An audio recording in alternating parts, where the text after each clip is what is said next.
What's good? It's Fever. Strange video today that really has nothing to do with gaming at all.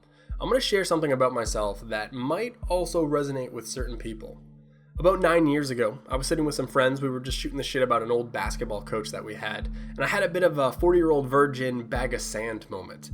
I had said something along the lines of, "Hey man, do you remember when that coach used to say that silly shit about see yourself make the shot before you take any shot?" And my buddy just kind of looked at me like I was crazy because I had honestly thought at the time that that saying was just to conjure up confidence. It wasn't literally see yourself making that shot.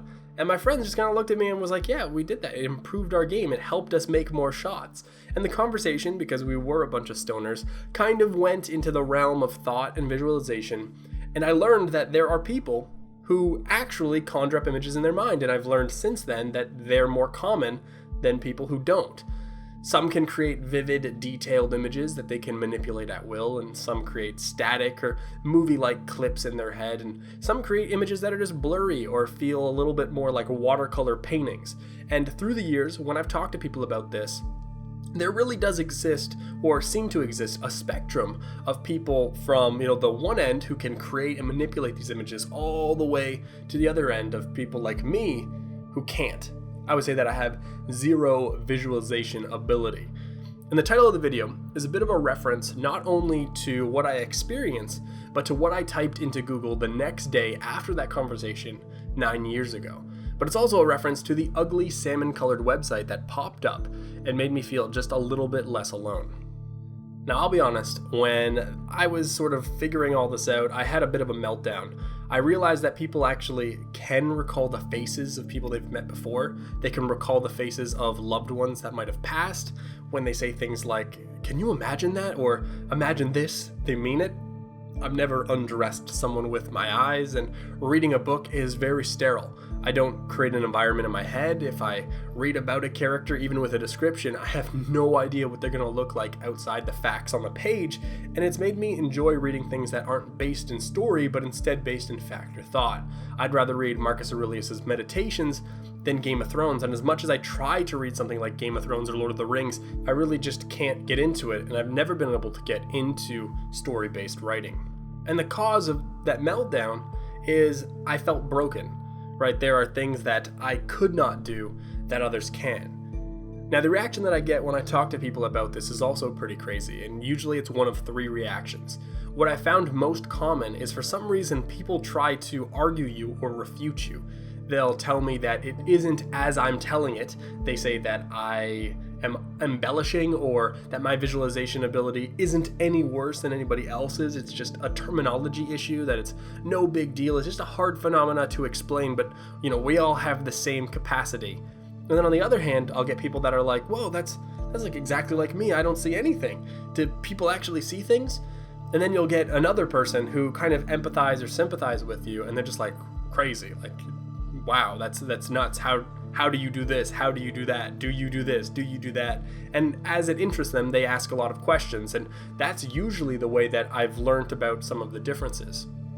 Now, what's wild is that this entire topic is something that never really comes up, right? And we all know that people are different from each other, but I imagine that we all think that we think similarly when that doesn't seem to be the case.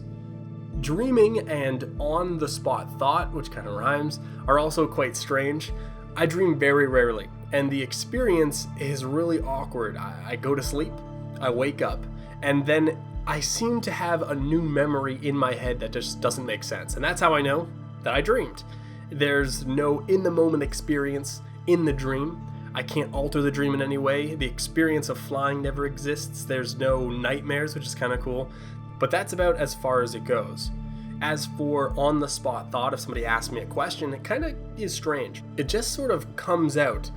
The strangest way to explain it is that I don't know what I'm going to say until I've already committed to making an answer. So I like to talk that shit, is kind of the point. And I've always learned better from talking to people or answering questions from somebody else. But like my girl, who's a very visual person, who I've picked her brain for way too many hours about this, if I asked her what 2 times 6 is, what she says is that in her head, she'll see 2 rows of 6 apples each, and she'll kind of count them, right? And for directions, she'll go into like a car in her mind and she'll drive down the streets if it's not something that she just knows on the spot.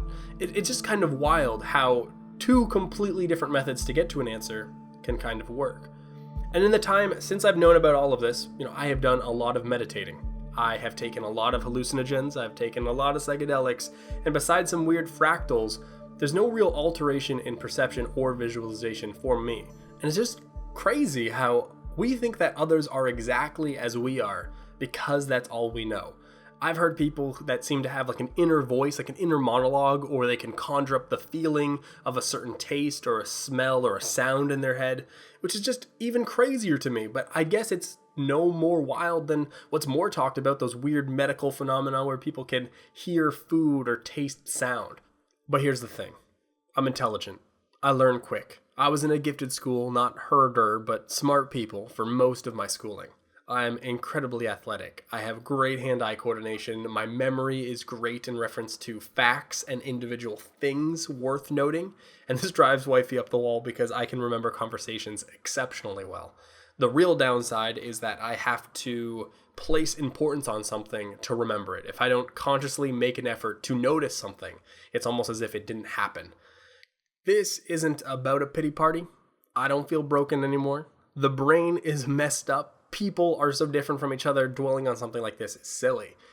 No idea what the real point here is, besides that maybe somebody else who decides to search up what I searched up 9 years ago will find yet another person who identifies the same way. Until next time, this is Fever. Peace.